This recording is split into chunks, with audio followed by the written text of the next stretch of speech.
I mean, the truth is we could just not do it. Mm-hmm. Who cares about our listeners? Do we have a responsibility to them? No. Who cares? Anyway, hello everyone, this is JPL, and today I'm joined with Christopher. yes, and we are podcast name in brackets. Brackets. Anyway, how are you doing, Christopher? I'm doing okay. How are you doing? Fine. I just came back from a week-long trip to my grandparents. Oh, really? I just saw some of my family. What a coincidence. Yeah, I didn't bring my computer with me, which I normally don't do. But I'm not recording anything. I'm not editing anything. I have no reason to just lug this thing along, so I left it behind and just did whatever I did. Nice. That is nice. So yeah, it's been a little bit since we talked, so maybe not for you listeners. Because of my poor scheduling. But yeah. About 2-3-ish weeks. Something like that. 2 weeks. 2. Almost 3. How's it almost 3? I mean, because if we missed today, we'd have to wait till this next weekend, you know? Yeah, so it's just 2 weeks, John. Yeah, but it was almost 3. Oh my gosh, John. Could have been. Honestly, it could have been. But it wasn't. But it could have been. Alright, so, I don't remember what I did for the past 2 weeks. Actually, I do. But, I know what I watched. Uh-huh. I know what I ate. Uh-huh. But what did I do? What did you do, John? That was significant. Okay. So, big, news things. A Minecraft YouTuber passed away of cancer this past couple weeks ago. Technoblade, who was a big guy. Which is a shame because I really liked his stuff. Mm-hmm. But yeah, that was a shame. He's the video announcing this thing is now his most popular viewed video. And I think he would find that so amusing. Because he was a very witty, comedic guy. He'd be and this is just how he was like. It's like, oh man, what? I got so many views just from dying? Man, I should have died sooner. Putting all this work on being good. Anyway. Yeah, that was the bummer news. Mm-hmm. And on to other stuff. What did you do, Christopher? I spent time with my family. We did the mini golf thing. Pirate one? The pirate one, yeah, that was. Did you go through the other hole? Which other hole? We only did one hole round. Yeah, so we did both of them. Yeah. Okay. On separate days, but on separate days, cool. Yeah. But yeah, that was fun. Yeah. Sound like fun. And they saw the show 4 times. 4 times? Yes. My brother only 2 times, but they saw the show 4 times. I can't do that. Oh, God. I could work on a show that many times, but I can't just sit and watch a show 4 times. I don't care enough. Well, they rewatched the DVDs enough to that. Oh my goodness. Yeah. Yeah. Yes. Anyway, when we last left off, I was getting into Stranger Things. Which I found hilarious. Yeah, I had finished season 1 at that point and started season 2. I have now up to this point finished season 3. Mm-hmm. We took a break because we traveled. And we'll be starting season 4, who knows, soon. So probably by the time we record next podcast, we'll probably hear about it. I mean, I'll probably start it by then. I don't know if I can finish it. Weren't you guys watching like 2 episodes a day? Yeah, but like these episodes are getting longer. Yeah. So might take a bit of time, especially if we start watching Miss Marvel. Because that finale comes out this week, I believe. Mm-hmm. Mm. So before my family came, I had only seen like the first 2 episodes of the 4th season. And then the night before they came, I'm like, okay. Because it was like the day after like the whole season dropped. The rest of the season dropped. So I'm like, do I risk getting spoiled? Or... That's a bad idea. So I went for that or. Oh my gosh. Did you do it? I did. I went through episodes 3 through 9 that night. Oh boy. I got like max 3 hours of sleep. See, I'm not that young anymore. I could still do it. But like, I have a family with me now. I can't really do that. I actually can. You know, I do it all the time. But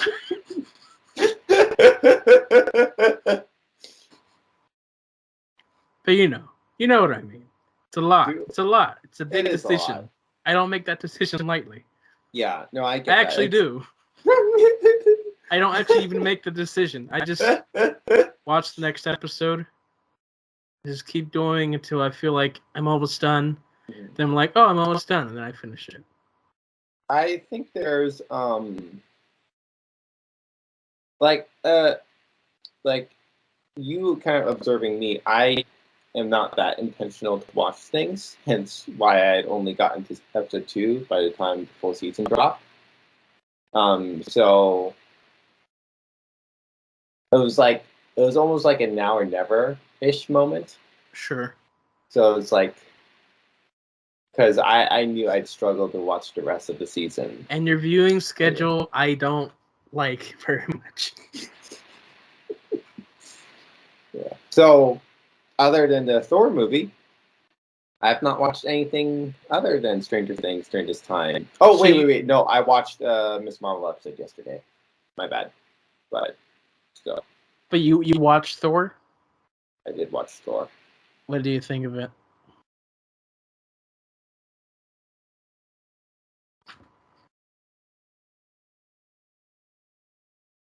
Great. Thank you. Yeah. It's going to sound good for our listeners. Yeah. He's pondering very hard. You could see it on his face.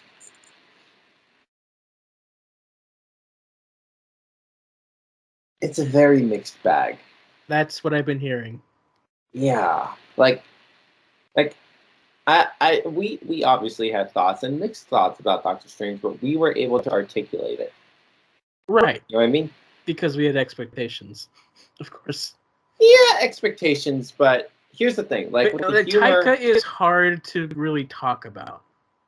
But the thing is, like, Ragnarok, you could. Sure. Love and Thunder is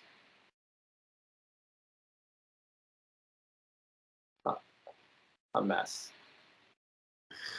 A mess in that, let's take the humor, for example. Sometimes it lands, and sometimes it just does not. And yeah, Ragnarok had a very witty feeling about it. Love and Thunder felt dumb at moments. And I'll be honest, I like dumb. I like even like slapstick stuff. There's one like slapstick moment that killed me, but there are other like Korg, for example. It was almost like, oh, everyone loves the dumb character. Let's make him dumber. It's almost like Larry and VeggieTales in the house at the moment. It's like Drax, actually. Yeah, I guess, but like Drax became much more of a comedic character after the first film. Mm-hmm. Like much more comedic. But that was enjoyable. You know what I mean? Right. But because like Drax is funny because he's unaware. He's not self-aware. Korg is like a child. You know what I mean? He has the mind of a child. Right. And that tends to be not so funny. I mean, sometimes. I think Korg for me is like he's mostly funny, but then there's some moments where I'm like, sure, that's kind of dumb. And I'm just specifically highlighting Korg because that was kind of the initial standout impression, but like it's still that same feeling throughout the movie. And I know it wasn't trying to be Ragnarok in some ways, but in some ways it is. I mean, especially from expectation, but it's still just in some ways it's really weird. In some ways it's not that weird, but it's still weird. And I'll have to wait until it comes out to Disney Plus. Yeah. I personally think the emotional moments hit, especially just after like Multiverse of Madness, which there's nothing emotional about that movie for me. It felt nice to have something here. Right. Yeah. Better resolution than Multiverse of Madness. I sure. But thinking about it, I wonder if this should have been a TV show. No. You didn't watch it, John. Shut up. No, but just given the track record of all the Marvel shows recently, I'd say no. This is where I kind of beg to differ. The Marvel shows and Obi-Wan were meant to be movies that got stretched out into shows. This era of Thor is like Thor goes on adventures. You know what I mean? Sure. He does Thor things. You know what I mean? Like, for example, imagine if we had one season of the Asgardians of the Galaxy just doing random things for a full freaking season. You know what I mean? Like, imagine. That's just fun. You know what I mean? Sure. There's no strong impact. It's fun.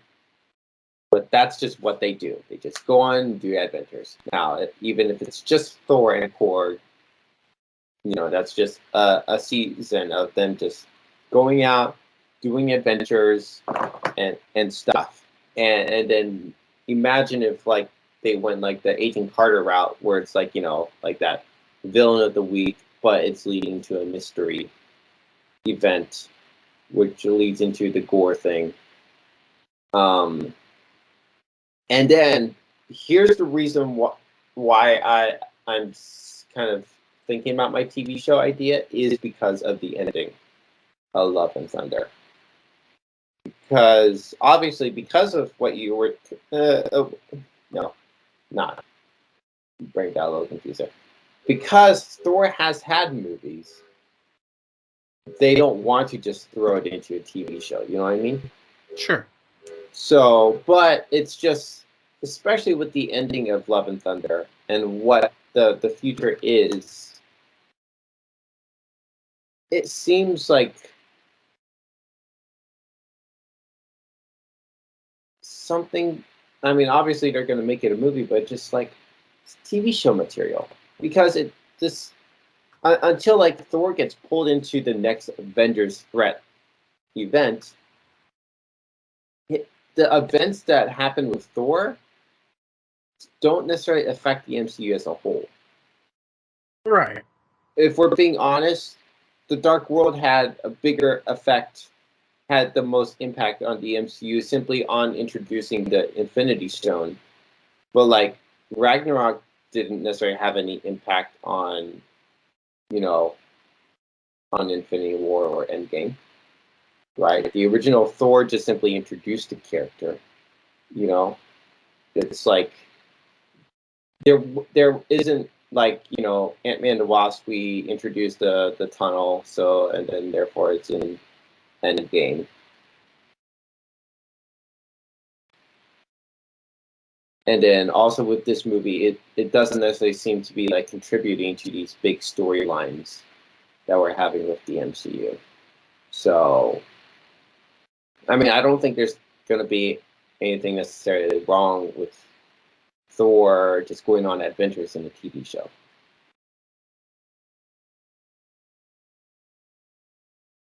That's my thoughts. Okay.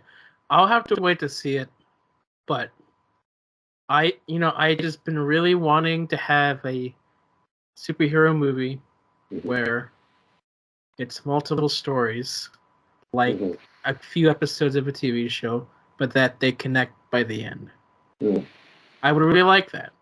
That's actually, so a friend was mentioning that last night, how linear these MCU shows are, where it only necessarily follows one story. Let's take Hawkeye, for example. It follows Kate and Clint. Maybe we get one or two cutscenes to Echo / Maya, but that's not necessarily its own story.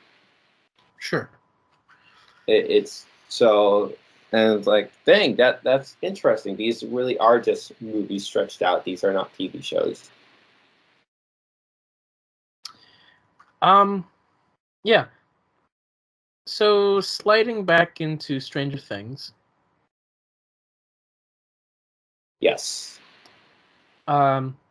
Just to recap, in season 1, my review was it was a fun first season with stylistic homages to E.T., Super 8, with a decent mystery and horror story.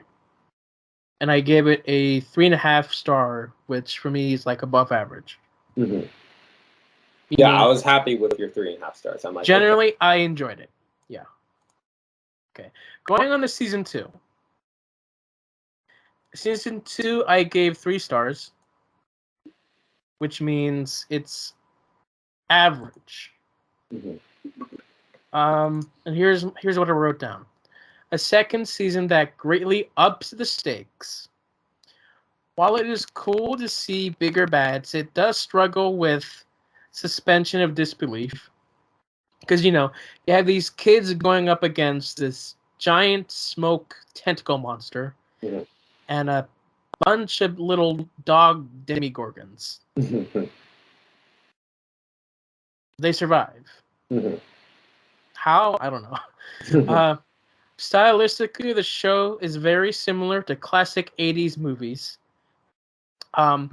which is something I've been noticing even in season 3.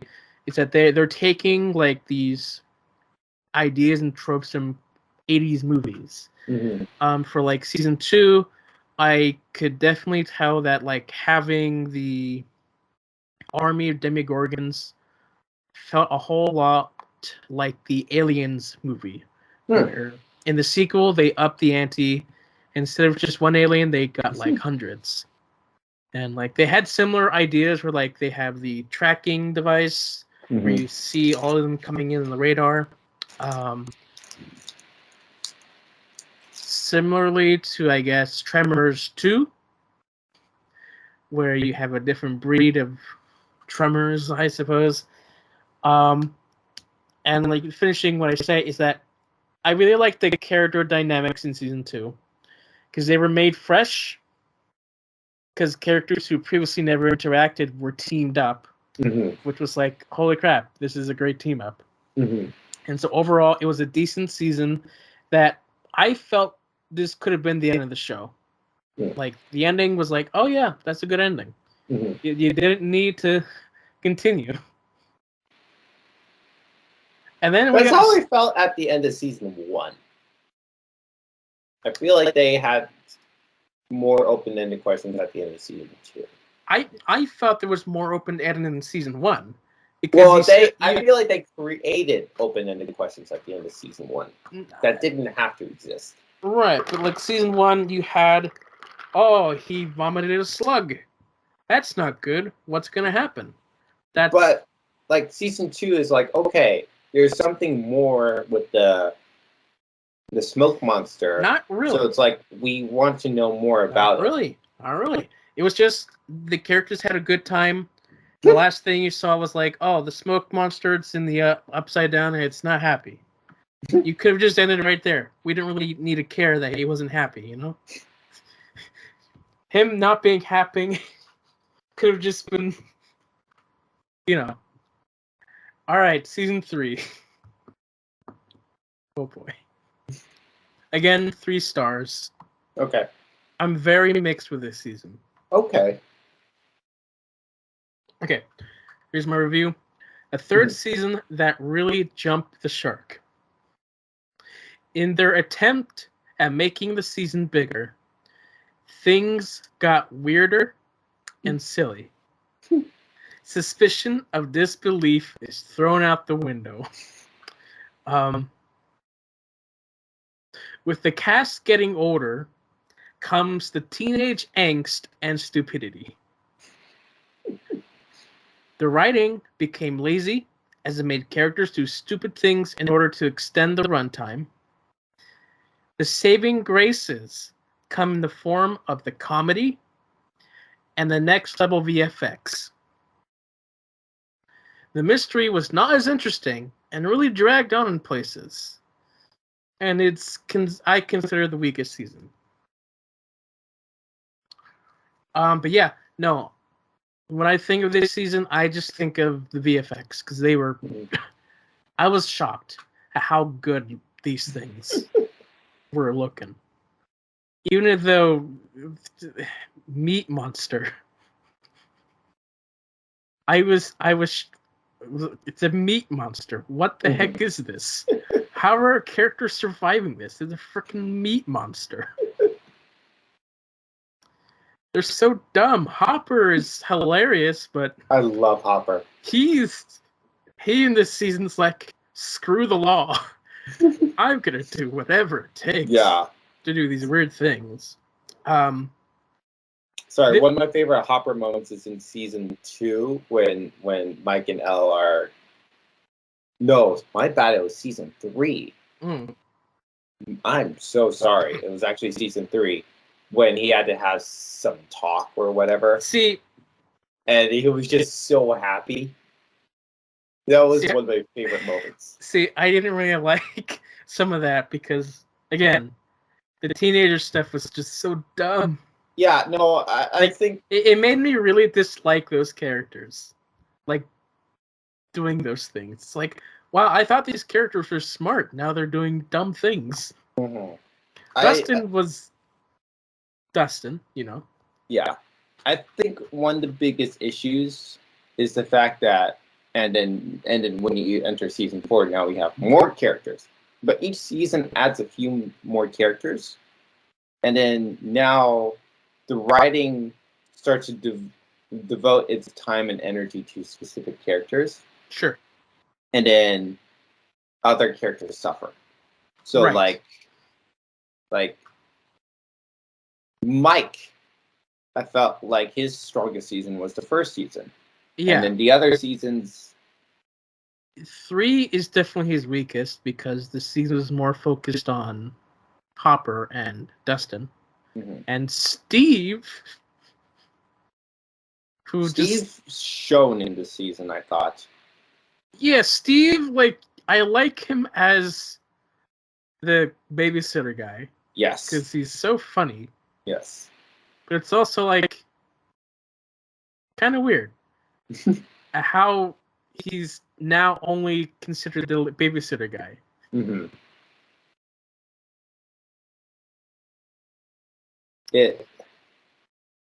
Oh yeah, the Russians were in this season as well. Oh yeah, the Russians. They existed. This season, let's see, what was this season inspired by? The Blob, The Thing, and Terminator. So this is my thoughts about season 2 and 3 based on what you're saying. I think there's an element where season 2 was trying to be bigger than season 1. I know. But it felt like it felt like a season 2. Sure. season 3, I think in some ways did feel bigger. It felt more menacing at times. Yeah, it's like, so what do we do to make this a stronger, bigger season? Like, oh, we already did the mine guy. Let's do him again with rats. We need something else. Russians. I think there is also an element though where I also do agree with you. There is like a almost like a tonal shift in season 3, and I think what you're saying about the characters that probably is a strong contributor, like how they're evolving, made the show evolve and gave the season a very different feel, where it's like it in some ways doesn't.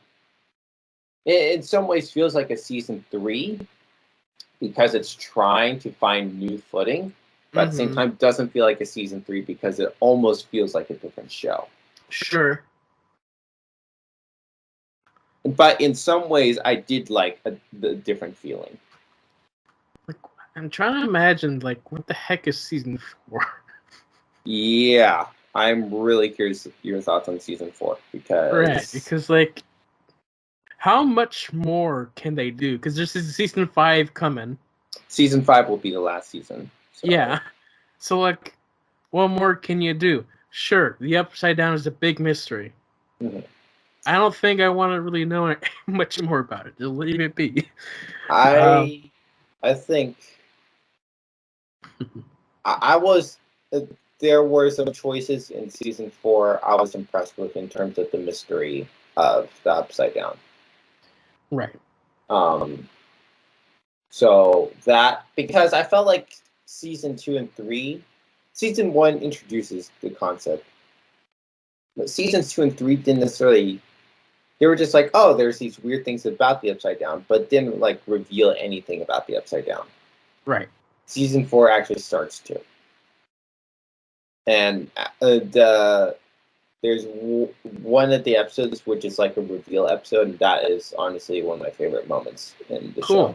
So I'm really excited on your thoughts on that, but also like it is a weird season as well. Right. You were talking about gore. Gore. As in that gore. Sorry, I almost thought about Thor for a moment. Thor gore. I didn't think that was that bad. Okay. Because, like, season 3, I was like, holy crap. Yeah. I mean, there are definitely, obviously, moments, but it's not like Punisher. Not that I've seen Punisher, but I know it's nothing about Punisher. For me, I was more disturbed by the fact that you had a meat monster with exploding rats. People were exploding as well. Mm-hmm. That thing's made up of bones and children. Mm-hmm. I like that. To me, that's more messed up than getting shot in the face. I guess the thing is, like, there wasn't.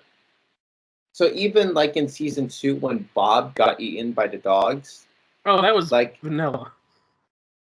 But like what I'm saying, like with that, it's not like, okay, the dogs pulled out the heart, and then now we see these random, like, you know, Deadpool is like jiggling with, you know, remains. Yeah. And then with season 3, when said humans were and rats were exploding, they exploded into gobbling mess. It's not like we saw like gory remains of like insides and blood. It was unrealistic enough for me to not feel grossed out. You know what I mean? All right. But I was still disturbed. Dang, I'm actually surprised it disturbed you more than it disturbed me. I mean, when you really think about it, it is so disturbing. When you do think about it, it is. But I guess it's the fact that it's like, oh, it's not happening in my life, so not a big deal. All right. Okay. One weird thing about season 3, like the ending, where 11 all of a sudden is able to talk. So she had that little Disney moment with Billy, as Billy was dying, and all of a sudden 11 was kind of able to talk. Okay. Like, normally, that was like, you've never been able to talk this well before. I didn't really think about that. Honestly, I didn't really care. All right, so who are some of your favorite characters? Besides Hopper? Yes, you said you kind of like Steve, right? I like season 2 and 3, Steve. Yes, that makes sense. Dustin, because he's like the most, I want to say, logical character of the group. Mm-hmm. And like he's really kind of a peacemaker kind of guy. Mm-hmm. He wants to just, not get into much conflict. Mm-hmm. He's a nerd. I can appreciate that. Mm-hmm. Robin, kinda.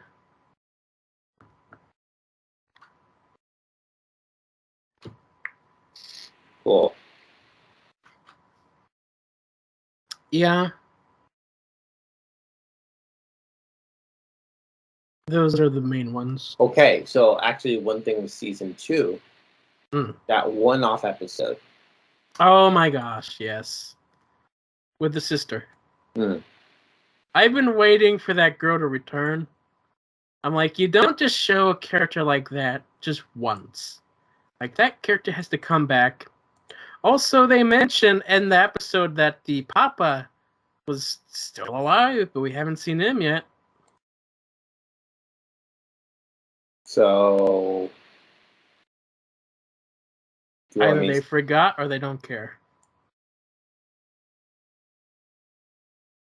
I'll wait. Okay. I'll see when I see. Okay. Like, the writer in me is like, these characters have to come up again because they are very important to 11. Mm-hmm. Yeah. I'll keep my trap shut. Yeah. Good old Hopper in his Russian prison. Mm-hmm. Okay, so what? Okay, so would you have preferred they killed Hopper or kept him alive? See, the smart thing is to keep Hopper alive. Right. Because, like, Hopper is part of the reason why you keep watching the show. Mm-hmm. I mean, killing him off makes sense logically with how that situation was. Mm-hmm. I'm sure they'll have a stupid thing where it's like, oh, he jumped into the thing and ended up in Russia. I have to wait and see. Mm-hmm. But Hopper being alive was really the only thing that I knew before watching the show. Because people were like so excited that he was alive. Because they teased that in the trailer, actually, years ago. I mean, they had that end credit scene where they did tease it, so I guess I mean, the trailer only the tease is just like, don't open, Americans, stay alive. But the main focus was on the Demogorgon. Mm-hmm.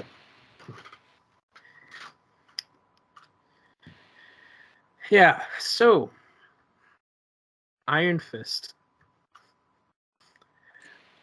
I'm sorry, like I'm like just a moment. I'm just like, it's almost upsetting. It's like, oh, I can't talk about Thor. I can't talk about Stranger Things. Just waiting for you. Here's the thing. That's how I feel a lot, most of the time. Oh. With you.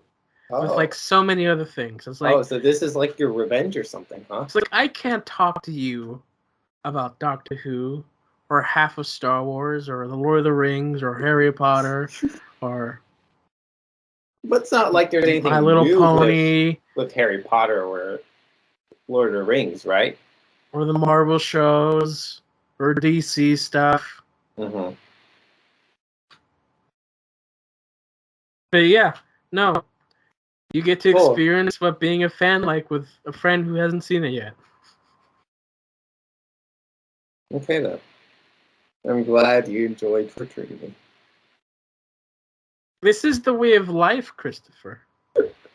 You are getting your toes wet. This is what most people do with, actually.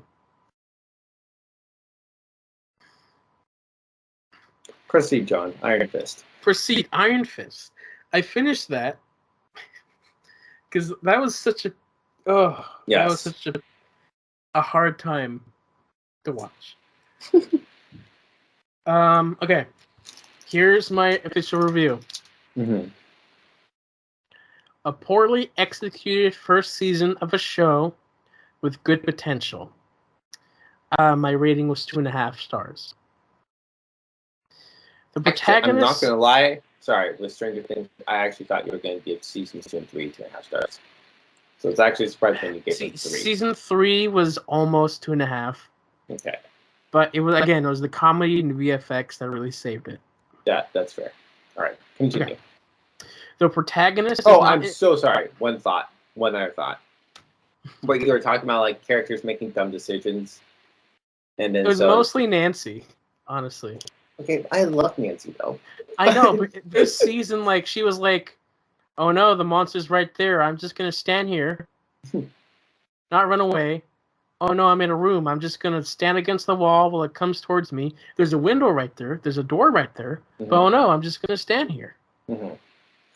I do agree. Where it's like, I think season 4 suffers more with like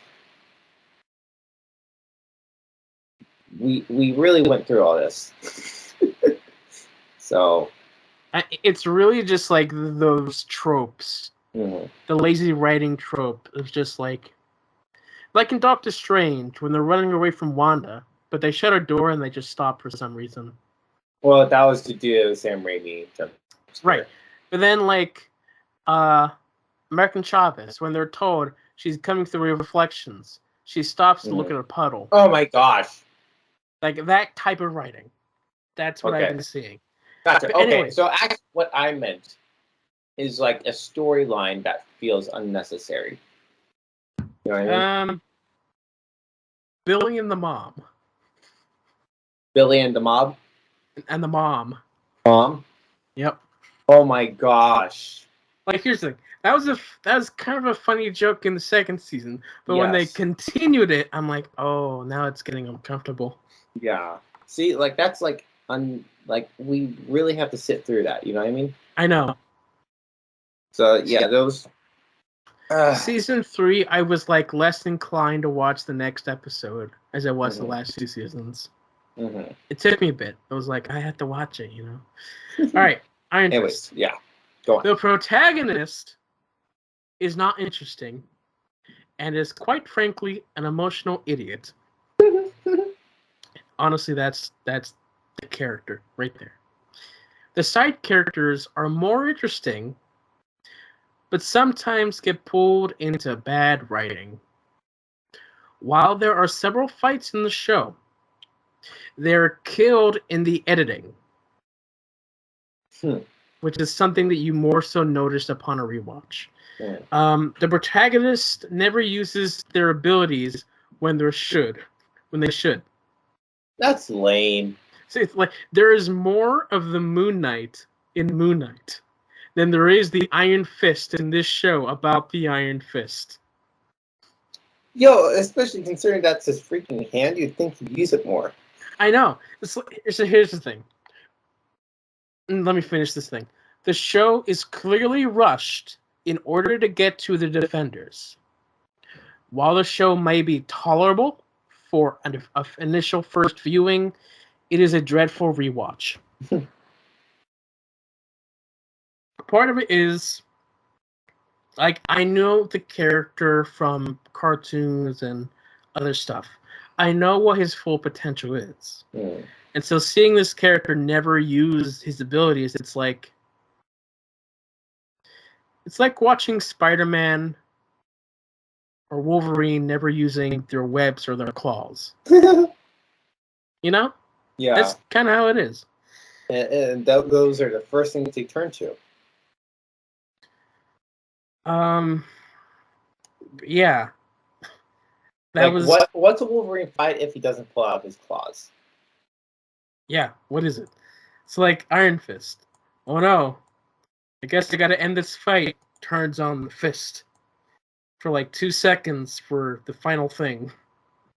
Ends the fight right there.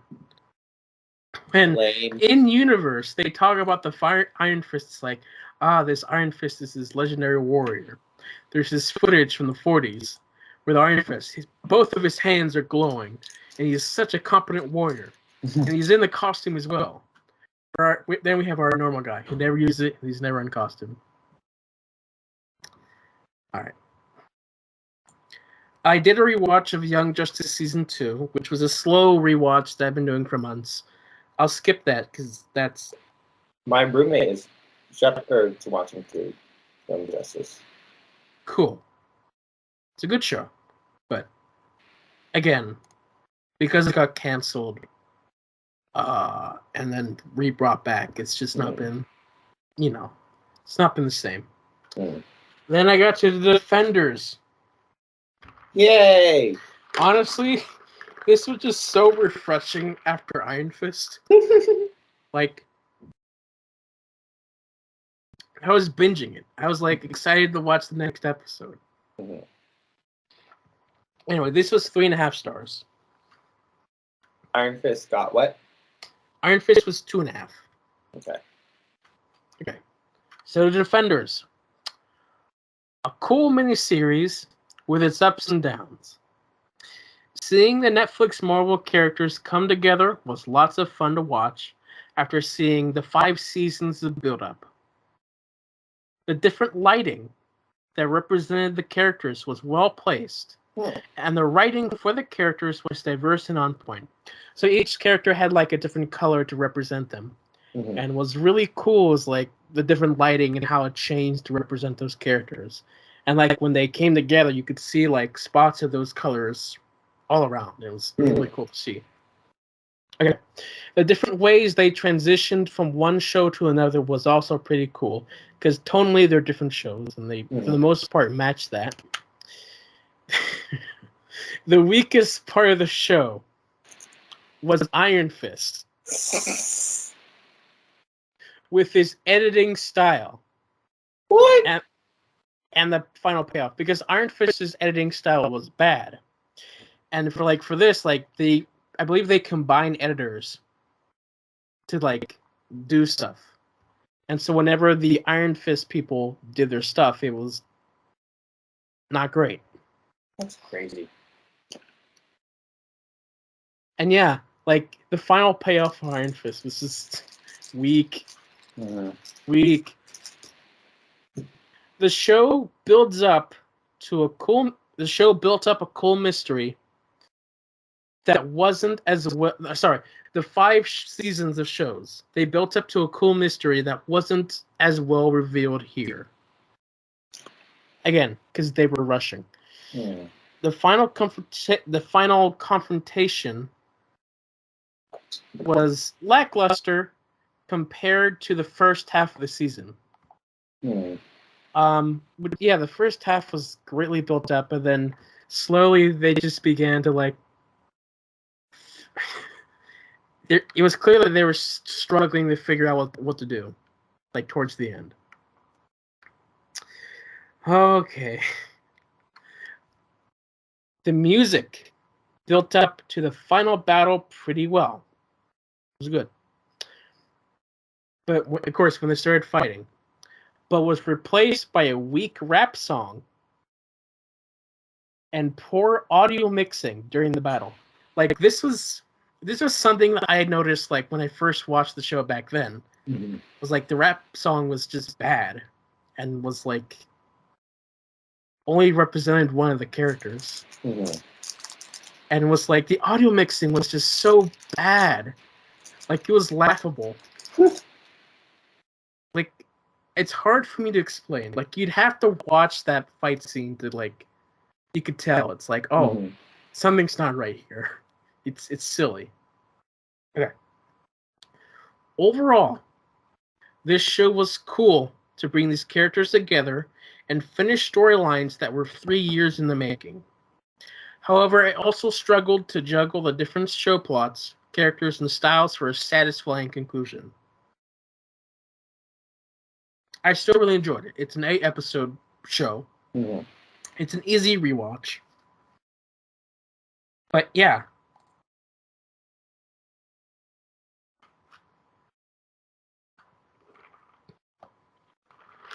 One of the things that I didn't write there, that I didn't actually write, but were my thoughts,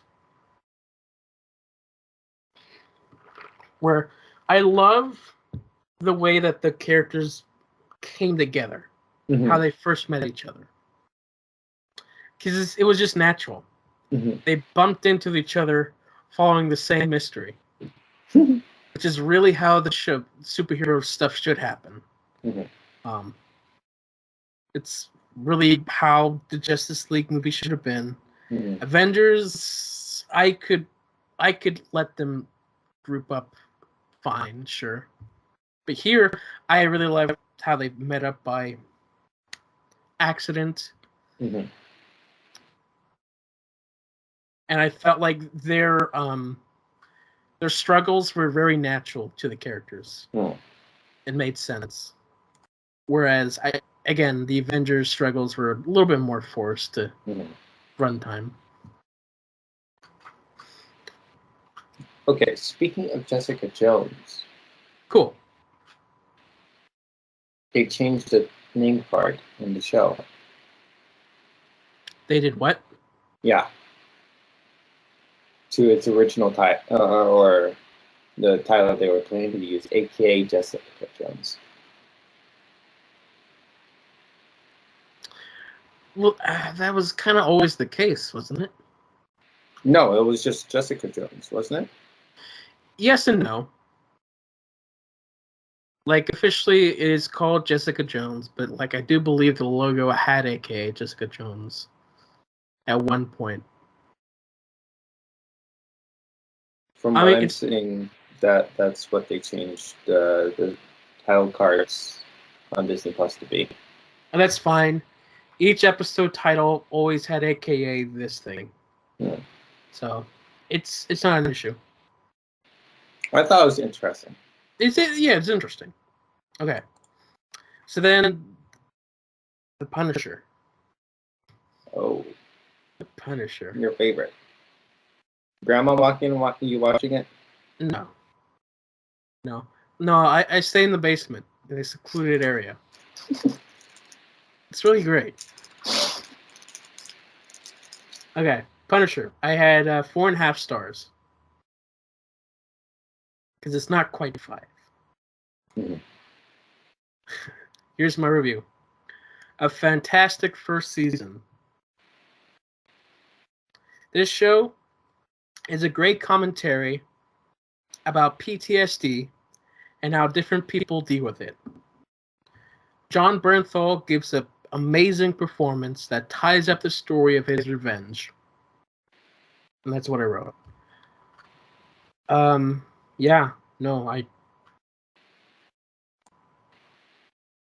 I do really like the show.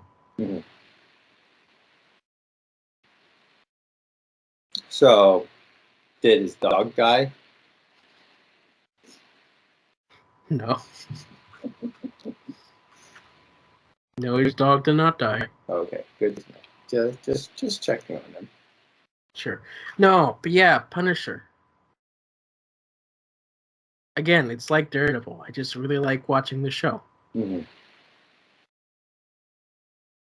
So you did say you prefer the Netflix UI over the Disney Plus UI, correct? The basic UI for Netflix. So how have you been? I mean, it's not a major deal, but how's that been? Just like going through these shows with a different aesthetic, essentially. I mean, it hasn't been too difficult, too different. A part of it, of course, is like Disney Plus still isn't 100% on their subtitles. Because Defenders had moments again where characters were speaking a different language, but it wasn't properly being titled, so That is what it is. Mm-hmm. But yeah, so far, it's been fine. It's pretty much the same. Mm-hmm. Cool. So did you watch anything after? So Punisher? after Punisher, it's what I'm currently watching. Wolverine and the X-Men. I watched a few episodes just driving back. Mm-hmm. You know, to take time during the drive. So I'm watching that. It's fine. This is your first time watching it? Yeah, first time watching it. And what year is this? What year is it? I want to say it's 2008. Let me look at it real quick. It's later 2000. It's 2009. Okay. So right before Disney bought the animation Marvel. Gotcha. Yeah. Overall, it's fine. Okay. Like, it's still early stages, so it's not going crazy yet, but Right. it's getting there. What was that one character that we didn't like from the animated series, Max? I don't remember. There's that green guy who had his reality TV show, like kidnapping. I know who you're referring to, though. I don't remember the name. So he's in the show. Oh my gosh. Like a supporting character, essentially? They're building up a storyline with him. Oh no. Like, here's the thing. He's not as bad. Good, but still. But still, like, when I saw him, I'm like, really? They're doing this guy? And I was also like, really? When they're like building up a future episode, which I haven't seen yet. Mm-hmm. I'm like, oh no. This is going to be interesting. But yeah, it'll be interesting. Mm-hmm. But that was the TV shows. Oh, so you watch movies as well. There's a lot of movies I've seen. Oh my gosh, John. First on the list, The New Mutants. This is your first time finally watching it? First time finally watching it. Yes! It was leaving HBO Max, so I had to... Yes! First time finally watching it. Okay. I gave it 2.5 stars. You actually gave it 2.5 stars. Here's what I have to say about it. Okay, what do you have? This felt like it would be a pretty good TV pilot. And like, here's the thing.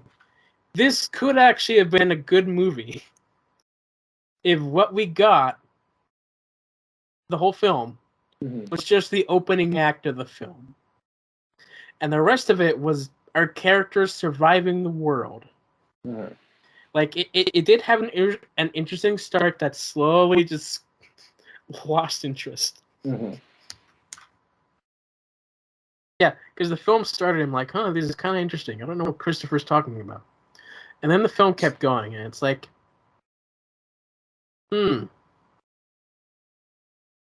like, what I'm saying is not terrible, but, like, there's not much here. And then the film ends, and it's like, oh, well, that's a shame. I think I saw more potential in Morbius while watching it. Okay. Than this. But now that you say this being a TV show, this actually could have been a decent TV show. Like, honestly, I felt like it feels like a TV show. Just like, especially when you have 5 main characters, essentially. It does. It does feel like it should be a TV show. Like, the opening, like, is really just they get out of the lab, and the rest of the show is like they learn to become normal people surviving wherever they are. Yeah. I hated how they reused footage from Logan. I know, because it's so confusing now. So I think technically, I think this happens before Logan. No. What? No. Like, it doesn't really fit the timeline at all. I mean, when did X-Men really do? But I think like, what I was this saying, one just like gave up. Like with Dark Phoenix, where it's like, this was supposed to be the sequel to Logan, actually. Wait, really? It was. That was their plan. But this has nothing sequel worthy of Logan. Yeah, like besides using the footage to explain like this is where you go, it's just Logan sets up that there are no naturally born mutants. Mm-hmm. And yet here they are. But they're talking like about the X-Men as if they're still alive when they've been dead for 10 years. Which arguably makes this before Logan. But then, of course, you have the Logan footage. Because they're lazy. Which, like, honestly, it just doesn't work either way. Yeah. Anyways, screw it. It doesn't matter when this was on the timeline. No, like it's kind of disappointing because like it's a mess. It's a mess. Like there is some good stuff in here, but then it just like. I mean, I didn't think so, but but good enough, good potential is what I mean. I mean, if we repurpose it into a TV show, I can see that. But as is, like, really, like, this was like the most unmovie movie I've ever seen. Which is why I was saying, like, honestly, this felt like it should have been the opening act of a story. Yeah. And of course, part of it was issues because Disney bought Fox, and so then they had trouble just like doing stuff. Mm-hmm.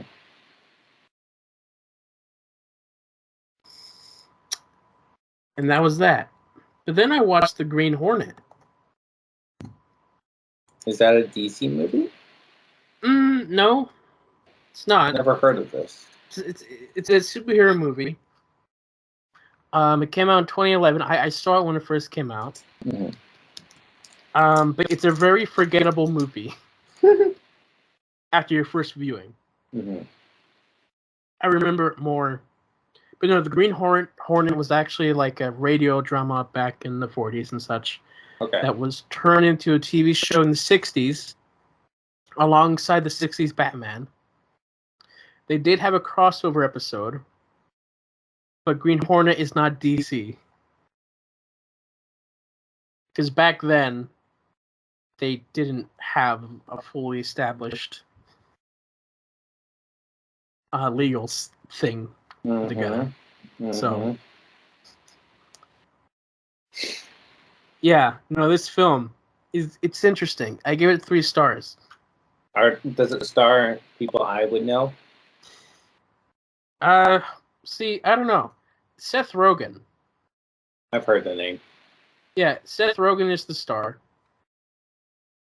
So it's like a comedy. It is a comedy. Because Seth Rogen equals comedy. It is a comedy. It shouldn't have been. Because it doesn't sound like it should be. Here's the thing. Because Green Hornet was... Here's what I wrote. Yeah, because Green Hornet was like, he's not a comedy, the original stuff. Mm-hmm. And then they turned it into a comedy. I'm like, wow, this is kind of nothing like what the characters was. Okay, besides being a poorly perceived version of the Green Hornet, this film is actually a good concept about becoming a super... What? Is actually a good concept about becoming a superhero for all the wrong reasons. Except that's not the story of the film. Like, that just happens. and the character never learns that lesson. The villain is unique and should have had more screen time. Hmm. No, because the villain is a unique villain. How many stars? Like 3 stars. 3 stars. Because the villain is like this guy who wants to be scary. Mm-hmm. And he's self-conscious about that. He's like, am I scary enough? It's like, no, you need a better name. You need a better like look and stuff. He's like, oh, okay. And then he just does all this stuff to make himself look more of a villain. Okay. So the sidekick is called Kato. In the 60s show, he was played by Bruce Lee. So the Kato action scenes are really the saving graces of the weak plot. They are fantastic action scenes. Like, they're so cool. They're so uniquely filmed and edited. Mm-hmm. So the film ends, and our protagonists don't learn the lessons that they should have. There's plenty of fun in this film, but it doesn't do much to the Green Hornet character. Mm-hmm.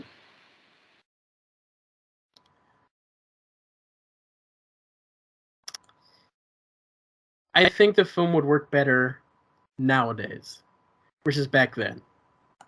Because now that we have so many superhero films, if they did this, it would have been good. It would have been unique. So it's a little too ahead of its time. Yes. Yes and no. Part of it... If this was done in a modern context. Right. So, like, the comedy of how they warped the Green Hornet is, like, exactly of its time, but, like, the idea is ahead of its time. Gotcha. That the writers didn't even think about their idea of he became the hero for all the wrong reasons, which is a lesson that should have been learned, but it's not. Okay.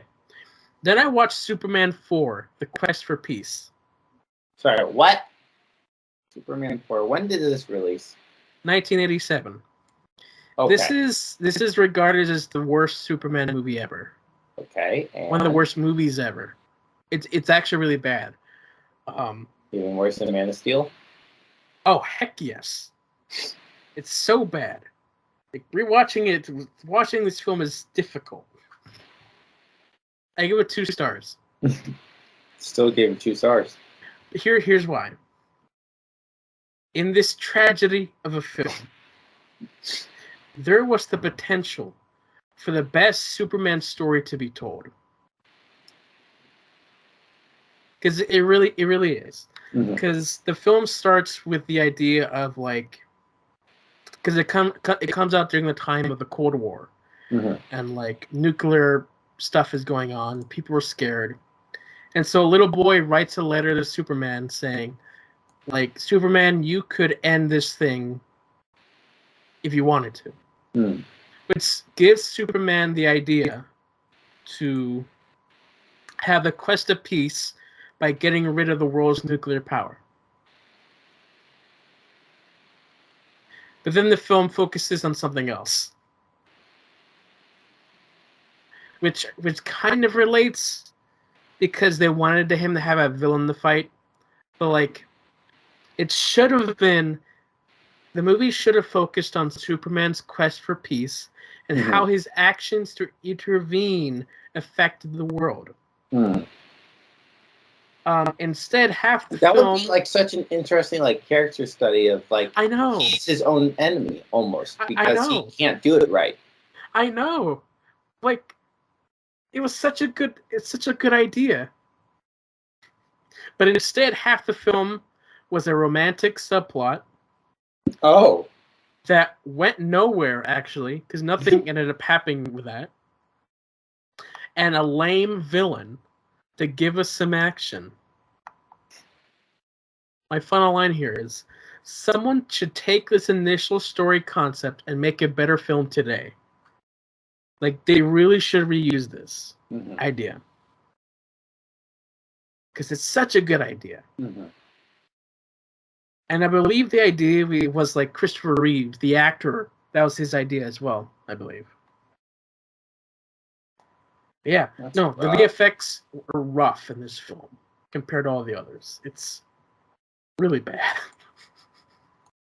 That's so sad. It's such a shame. It's such a shame. It really is. All right. What else did you watch, John? Next thing is, it's an anime movie called A Whisker Away. John, I thought you were done with anime. What I'm happened? done with that. I'm done with anime. This is a movie. They're different, kind of. Okay. They are presented differently. Because Okay. anime movies are more designed to be more slice of life with some mystical stuff happening. Okay. So the basic idea is this girl has a crush, and she wants the guy to notice her. So she turns herself into a cat Sorry, what? to feel loved by him. That sounds like an anime. It does. But at the same time, like it's always interesting. Like you hear these weird concepts. And at first you're just like, what? But like, oh right, it's anime. Right. So I gave this 3.5 stars because it's not a terrible film. It's so here's what I wrote. So like, it's a decent thing.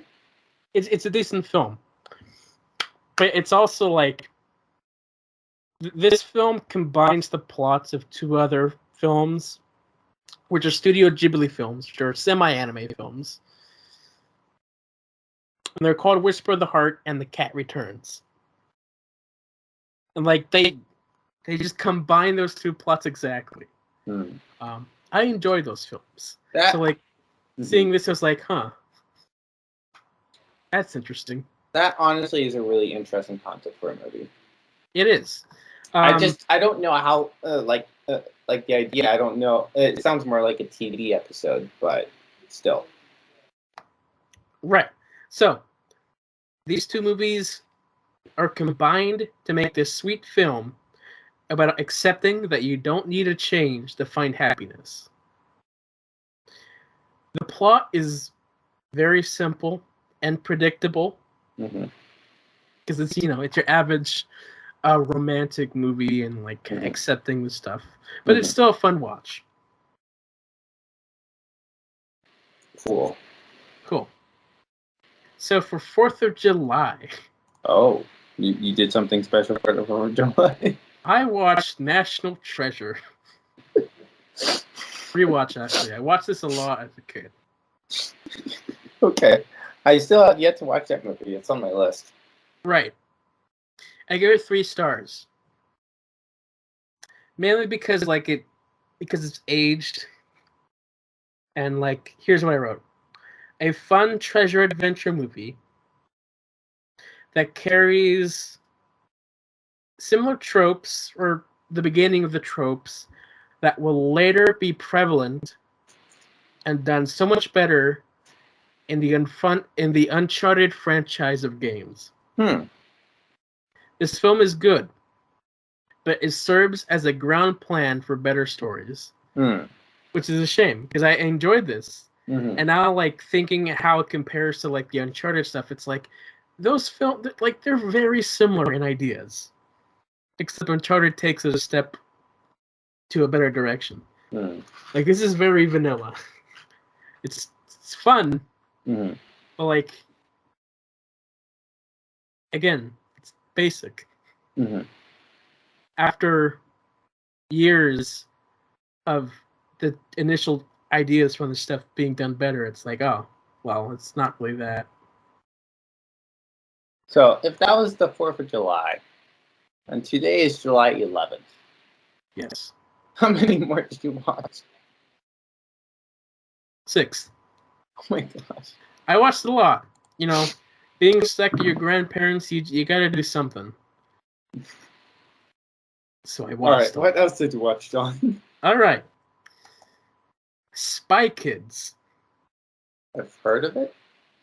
I watched this a lot as a kid. Like, a lot. it is a kids family movie. Mm-hmm. So it's a fun family film that perfectly captures what being a spy is like in the imagination of children. Mm. The style complements the filmmaking. While this isn't the best in cinema, it's still a fun series. Mm-hmm. But yeah, no. Like, the director made this intentionally for kids, for the family.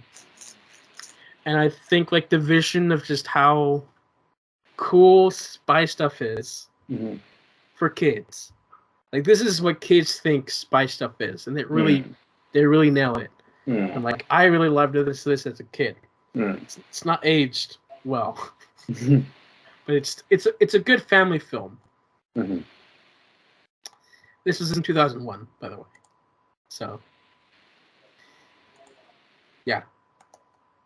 All right. So another anime movie called Fireworks. Oh, Did it feature Japanese cover of Katy Perry's Firework? No.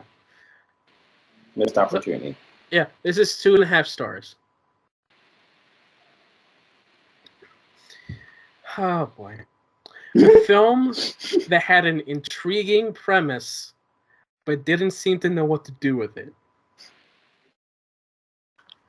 So the premise is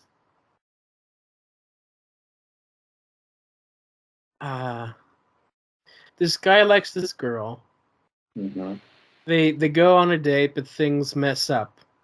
Mm-hmm. So then for reasons, he has an object which he wishes, and he travels back in time and changes a moment so things turn out differently. Which is an interesting idea. But then, like, they didn't really know what to do with it. For the most part, the film is alright. The animation and music is nice. Mm-hmm.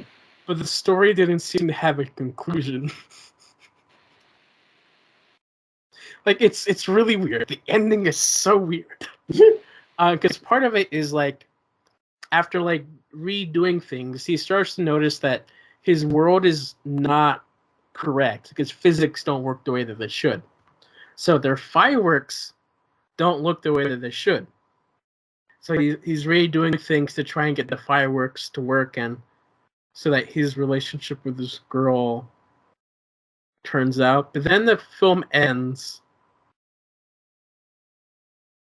in the most weird spot where there should have been 5 or 10 more minutes.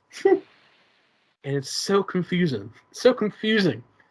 It ends before anything is resolved. Because, like,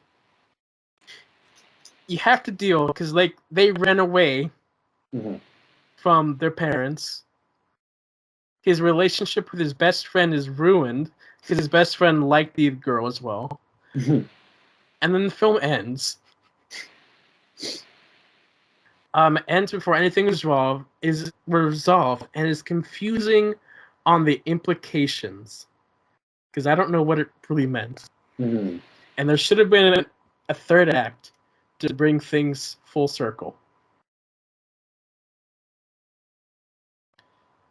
Like, I had to read the reviews for this film because, like, I still had to, like, figure it out. But there was this one review that, like, stylized it after Rick and Morty that I think summed up the film pretty much. It's like, Morty, this is a parallel universe where everything's exactly the same, but the fireworks here explode differently. You understand what I'm saying? If you view the firework from the right angle, it looks like a disc. Gunpowder works differently here. These dimensions physicists have been stumped for years. Oh, geez, why would you bring me to such a place like this?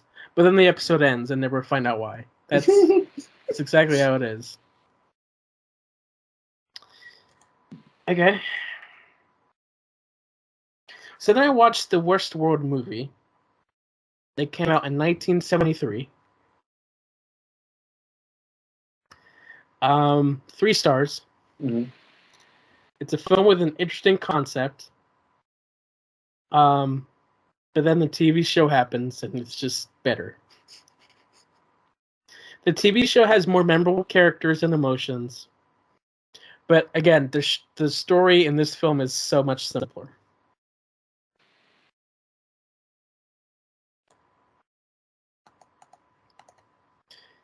Then I watched Spy Kids 2. And I bet you had the time of your life. This was my favorite of the series. Oh, really? Okay. Mm-hmm. I think it's better, but I still give it 3 stars. Mm-hmm. Uh-huh. This came out in 2002. Spy Kids 2, The Island of Lost Dreams. A fun sequel to the Spy Kid genre. The stakes are upped, and the budget is bigger. It did look bigger. It's still a fun watch with the family, even if it's a little outdated. The concept of combining Jurassic Park with spies and Clash of the Titans is entertaining.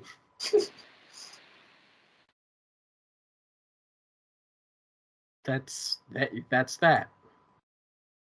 Speaking of Jurassic World, I've not seen it yet. But you're going to see it when it hits digital or streaming? Dollar Theater. Dollar Theater. Copy. All right. Yeah. Proceed. I'm going to do that. Okay. Then the last anime movie that I saw was Weathering with You. I give this 4 stars. Mm-hmm. It's really good. And it was a really short review. It's a well-made teenage romance film that slowly becomes a natural disaster story with a bittersweet ending. This film is long. It's an hour and 40 minutes. And the story got to a point where it's like, oh, okay, this should be ending soon. And then I checked the time. It's like, what? There's an hour left? What more could happen? But the film starts with this kid running away and making his, I don't know, new life in Tokyo. That turns into a teenage romance when he meets a girl who can change the weather by making it sunny instead of raining. Mm-hmm. Then it becomes a disaster movie where we find out that the girl has to sacrifice herself so that the rain doesn't destroy everything, and she does. But then he's like, no, I love her. So he has to rescue her. And he does. But then Tokyo is destroyed. But they're happy at the end. So it was a bittersweet ending. There were consequences in this film. That's funnier than it should have been. Right. But I really enjoyed it. So I was surprised. I was pleasantly surprised. All right, and then the last movie I watched was Spy Kids 3D. Game over. 2 stars.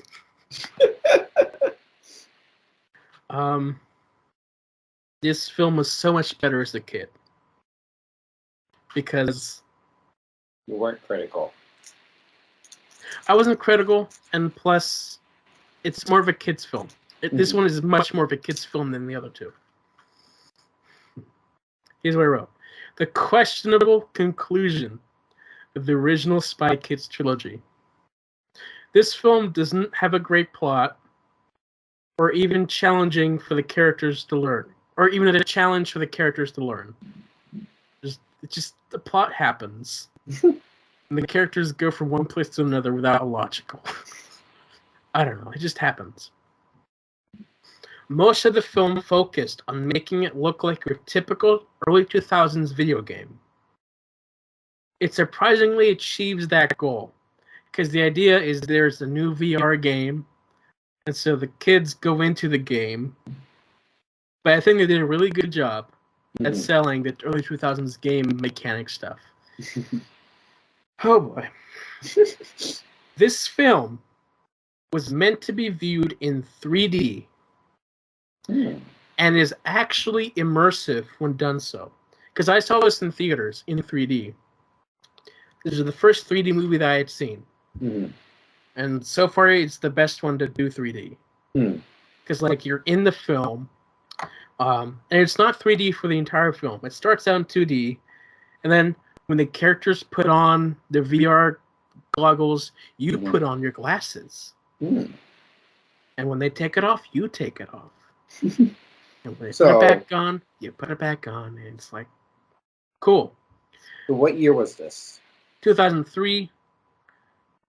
But I think in Paraguay they came out later, maybe. Okay. Anyway, you know, I when I got this on DVD, it did come with 3D glasses, which was really cool. I missed those. But like on streaming and such, you don't get 3D. So it's in 2D, and sadly, most ways to view the film is in 2D and does not help it. Because it's such a 3D movie. Which is a shame. And that was my watching for the past week. Week and a half. 2 weeks, actually. 'Cause 2 weeks. 2 weeks. Because we were doing our stuff. Yeah, we had stuff to do. We had stuff to do. I talked a lot. You did, but it's okay. I didn't have a lot to talk about anyways. I didn't talk at all during this past week. So you had to get it out somehow, sometime, somewhere. See, because like most of the time I'm in the basement watching stuff, so I'm never talking. Even when I'm with the family, like they're talking, I'm just sitting there listening.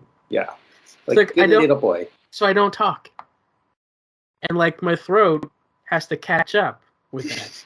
Because whenever I did try to talk, it was low. I had to clear my throat. It wasn't giving out the proper sounds and breath that it needed. Stupid throat. So I wasn't very articulate. So it was a time. But now you were able to talk. Now I was able to talk. Good. So, what's next with the Marvel shows? Next is season 2 of Jessica Jones. I've not started yet. Because I had just finished Punisher. Like yesterday. I just finished it. And then you get Jessica Jones, then season 2 of Luke Cage, then Iron Fist, and then Daredevil. Which is better, season 2 or 3 of Daredevil? Can you repeat that again? Which is better, season 2 or 3 of Daredevil?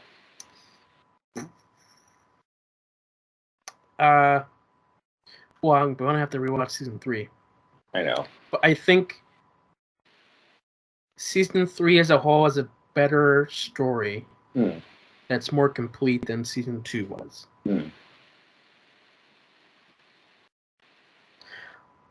But I like season 2. At least the first half. More. How many stars did you give that? 3.5? What, season 2? Yeah. 4 stars. 4 stars.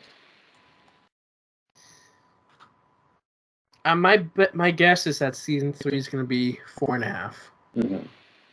So, anyway, we did have the epic opera mixtape. Yes. You've been saying that you don't really have much to say more. Yeah, I haven't been able to really First off, I'll just say, I know it was my idea to listen to music, but I guess I didn't expect to be giving such detailed information, I guess. Okay. But yeah, no, but I it's really I do enjoy because music is what I enjoy. It's nice for me to kind of tap into that side of you. Right. And hear what you do enjoy. So, which I have been enjoying. But again, the epic opera, probably one of my favorite playlists you have made. Cool. Because it just has it's not like as big and bombastic as like the battle mix. They're obviously opera, beautiful. More moody or sounds, songs, more vocals with more the instrumental. Mm-hmm. But yeah, it just like has more of that brooding feel and more of heightened emotion and action. I suppose. I really like it's a really fun listen. Yeah, I've mentioned like standout tracks last week. This time I put more in background, but right. Yeah, no, I do. It's nice to like hear what you actually like to listen to, and like this is honestly like I really enjoyed listening to this. So so let's just go through this song by song. Yeah.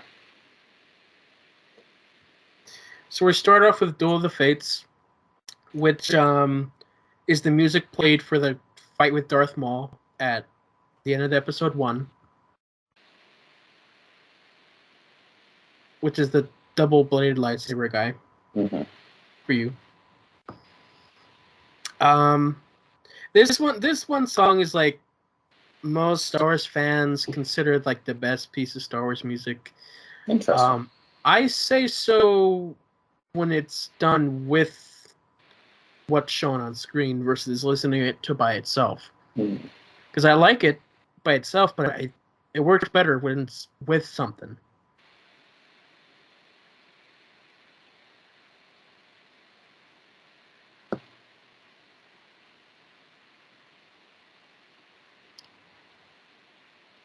Yes, John. Yes. Do you have? No, I don't really. Unless I was to preview the track right now, but you want me to?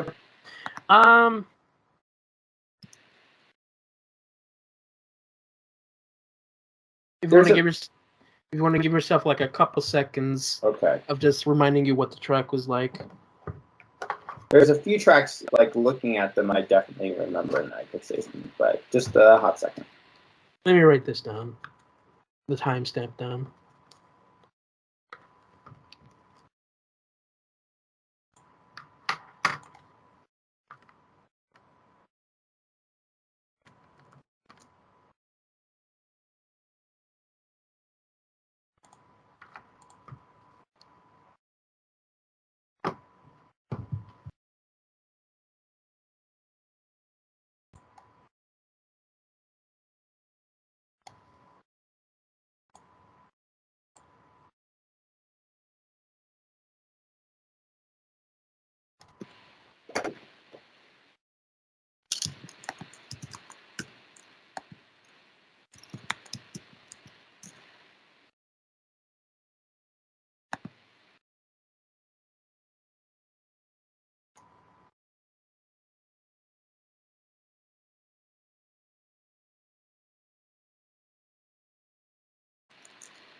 Really?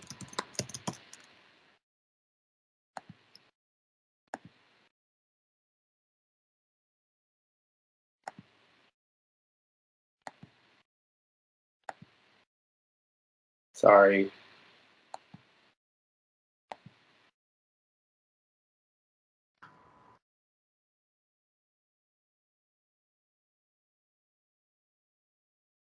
I think partially the fact that you put down a timestamp, but then also like some things are messing up on my end. I'm like, let me make this easier, and it started making it harder for me. Like, that's not cool. That's not fun.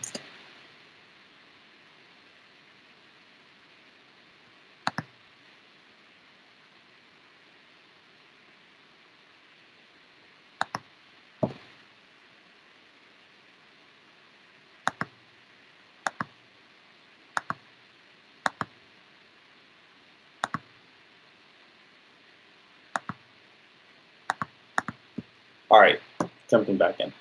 Like it's fine. Like I obviously like the opera aspect, but it's obviously like more the second half where it kind of like picks up and is coolish. But it's not like, oh my gosh, I love this. Sure, and plus, I think when we watched it, the music especially, you couldn't quite hear as much as you normally would.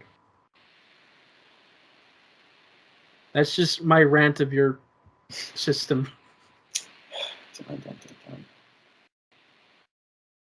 This is just my rant. Anyway, next up we had My Hero Academia. This is 2 songs that they put in one video. It was All for One and The Power for All for One. I really enjoyed like the power of All for One. It was, just like I feel like one of the more unique aspects during the opera. That was the one that I liked the most. Yeah. That I remember the most from the show. Because it's the villain song and it just sounds so menacing. Which I wish they used a lot. Any other thoughts on that? No. All right, then we had Konosuba Explosion. This one is interesting because the song itself is actually a joke in the show. Oh, is it? Because it's tied to a character who is who's smaller and kind of unintimidating, but they have like one of the most powerful weapons, and this song plays when they start igniting their weapon, and it's just so hilarious to me. Plus, it's a cool sounding song to me. Mm-hmm. I almost hear almost like more classic elements of like soundtrack scoring in this track. Sure. So I find it interesting. Yeah. So of course, without the context of some of these songs, they don't always just nail itself. But this was one that I enjoyed because of the context. Mm-hmm. And the next song, of course, is Vale de Chem from Doctor Who. Most Doctor Who fans would know this song. And it's a song that's sung during the death of a character. And it's such an emotional scene. It's one of my favorite scenes to watch. Of course, most fans would say this too, because it's very emotional. It's well done. It's a tribute to the character, and then moving on, it builds up really well to its final moment.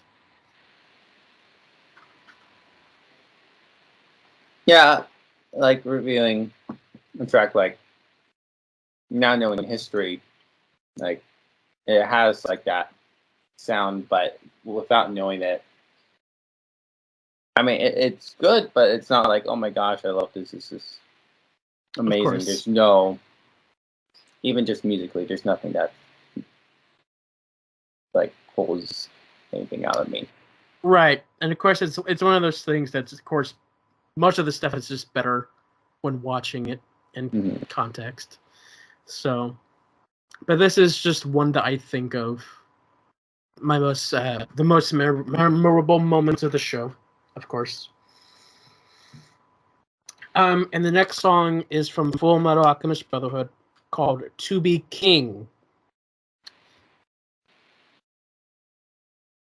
It's a chanting like who that builds up to this thing.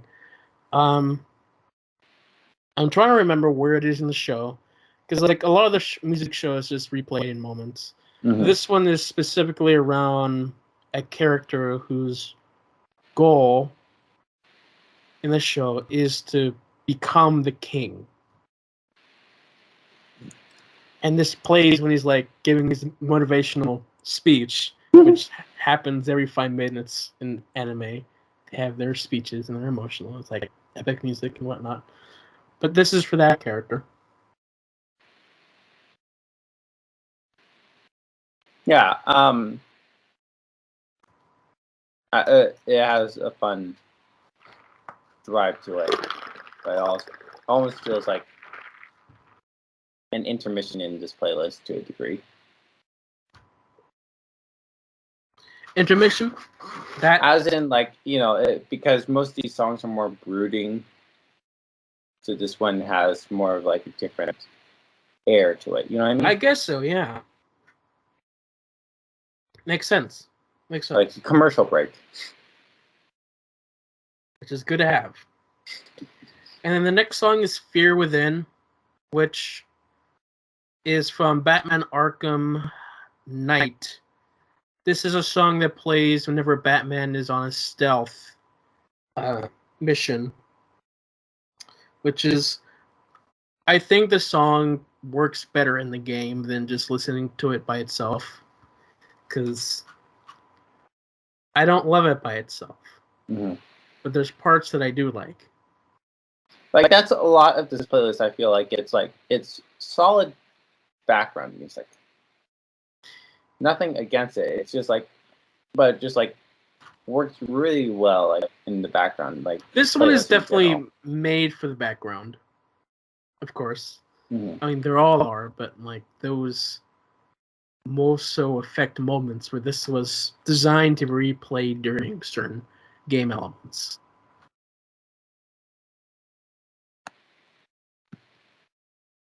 Yeah, so like it's not a bad track, but like it fits with the general vibe of the playlist.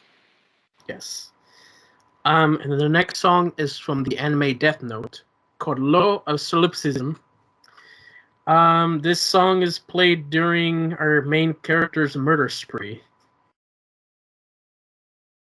which is presented epically.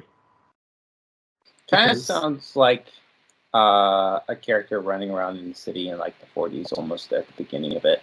Sure. I guess so.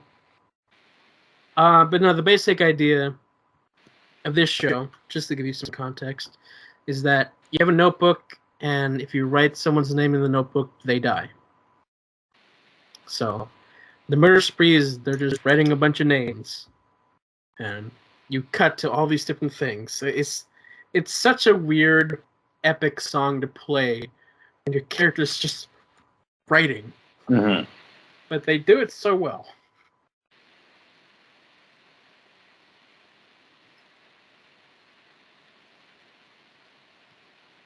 And then I guess we move on to God of War, which is honestly one of my favorites. Okay. It's from the video game God of War. It's Bear McCreary, who did the Godzilla soundtrack from one of the playlists. He also does the music for Agents of S.H.I.E.L.D., which there's a moment in this song where I almost think they're about to play the theme to Agents of S.H.I.E.L.D., where it's like, is that? Oh, it was almost that moment. But yeah, this one is cool. It's Viking-ish. Mm-hmm. It's the theme of the character of the God of War. I do think the song is a little bit too long, but it's still good. It has like a very big anthemic sound that's nice and slow, but it's big and brooding. And while the vocals do take more of the forefront, the music helps support it. Yes. A good composer. Then we have Khazad-dûm, which is from Fellowship of the Rings, of Lord of the Rings. It's 8 minutes. For me, it's too long. But of course, this is meant to be watched with a film. Mm-hmm. It was also a track I enjoyed. Obviously, only listened to it twice, so it's not like I've been able to like fully digest every moment. But it's I really enjoy listening to it. There's a moment that reminds me of something, a score which I can't put my finger down, but honestly might have been from the VeggieTales Lord of the Beans, but I don't remember or know for sure. But yeah, it was also one of my favorites on this playlist. Cool. I was worried about that one.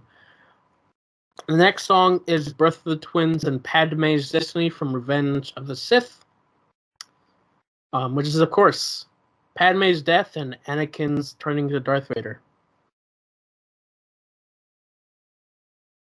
Yes. Very emotional. Very. Like the only song on the playlist where I really had like context, or at least context I remembered. So I really, really, really like that track. Right. The next song is Lapis Philosophorum from Full Metal Alchemist Brotherhood. It's a music.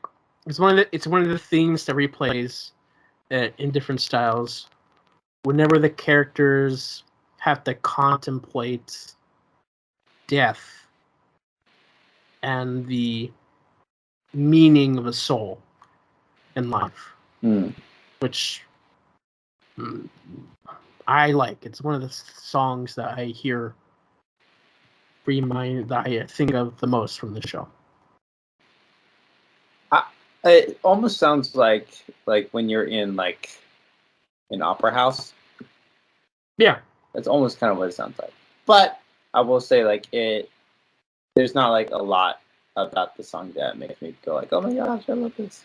Of course, nothing against it, but just like, yeah. But again, context helps. Context would help. Which leads us to the last two, which are both from Return of the King, Lord of the Rings. Yes. It's Mount Doom and the Crack of Doom. These songs, they go back to back. Oh, they do? They do. I was originally just ending the playlist with Mount Doom, but I felt like it needed something more. So then I got to the Crack of Doom. It was like, yes, the next song. That works better. But yeah, this is the song. These are the two songs that are like the final climax of the film, where like everything it hangs in this point. It could go bad, it could go good, and the music just goes to the most extreme that it can, and like gives me chills just listening to the Mount Doom. I love it. Mm-hmm. I really love the shift in that, like, it's the shift that really almost like in that My Hero Academia video where there is like a shift and like it has that similar vibe, and I just love that second part so much. Yeah, it's the second part of the Mount Doom that really sells it for me, but the first part building up to it really helps. And then Crack of Doom is like, yay, the resolution is happening. We are doing triumphant. We are triumphant. A bittersweet triumphant. Yeah, no, it has a good, like, just resounding finish too. I mean, I wouldn't have mind if it did end with the other one, but like this definitely has a good ending as well. Right. I felt like it really needed it there. Because like Mount Doom was good. It's like a finale type thing. But I felt like it needed just a resolution. And that's where Crack of Doom came in. So that's my thoughts on that. So, John, you know what we should do? What should we do?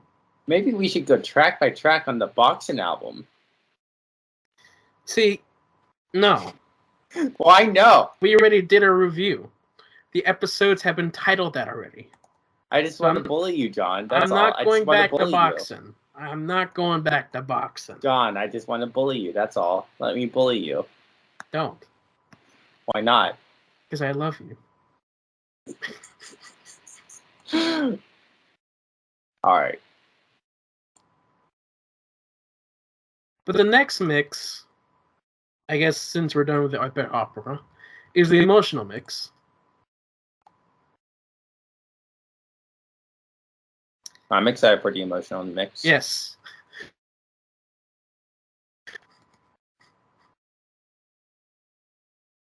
Because Michael Giacchino is the go-to person when you want an emotional song. So really, is it just a Giacchino? It's half of it is Giacchino.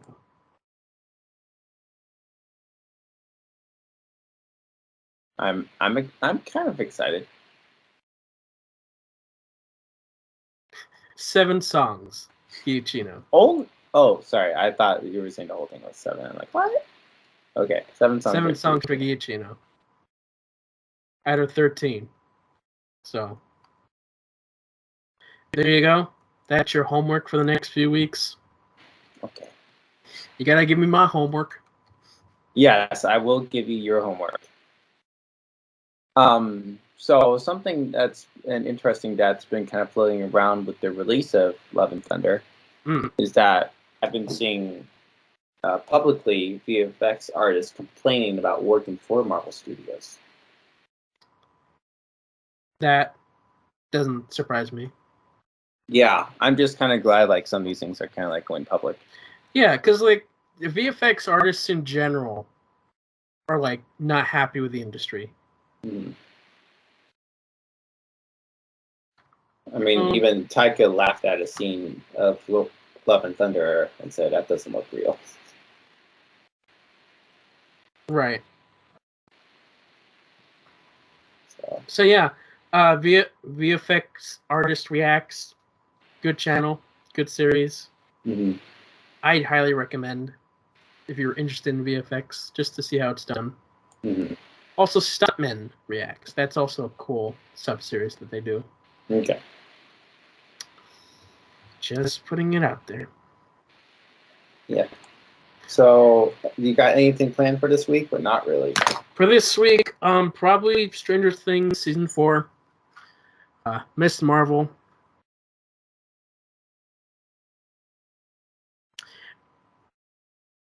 We'll see.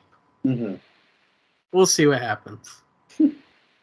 But like nothing outside of watching things. Outside of watching things, no plans. Okay. Hopefully, it's a chill week. Mm-hmm. Hopefully. Do you have anything else to say for today? Not really. I was looking for something to close it out with, but all I had was that VFX thing. I couldn't really see anything else really. There hasn't been a lot of news. I mean, Captain America 4 got its director, but at this point, I feel like we're waiting for Comic-Con. We are waiting for Comic-Con. Yes. The place that used to be better, but we're getting some stuff this year. So yeah, we're getting some stuff this year. Yeah. That's soonish. Mm-hmm. And apparently we'll get our first look at the X-Men 97 show. Oh. So that's right. I'm intrigued. Right. Yeah. No, Disney Plus. July 27th, they're coming out with the ILM miniseries, telling about the story of how ILM was created. They're the Industrial Light and Magic, the main VFX, special effects people that started with Star Wars, that created a bunch of stuff, which I'm excited for.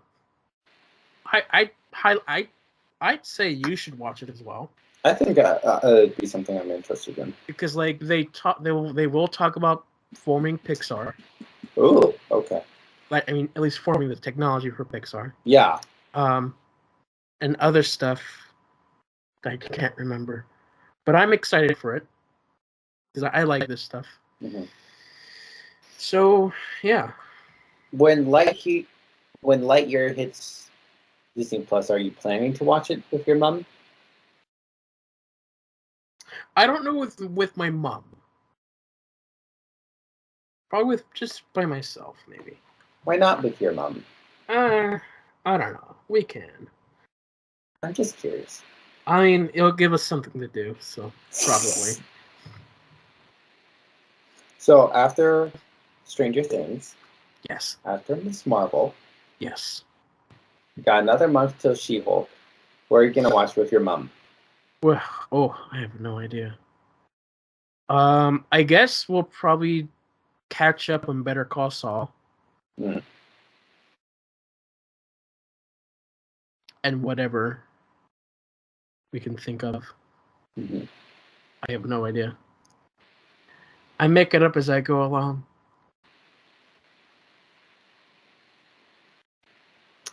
Yeah.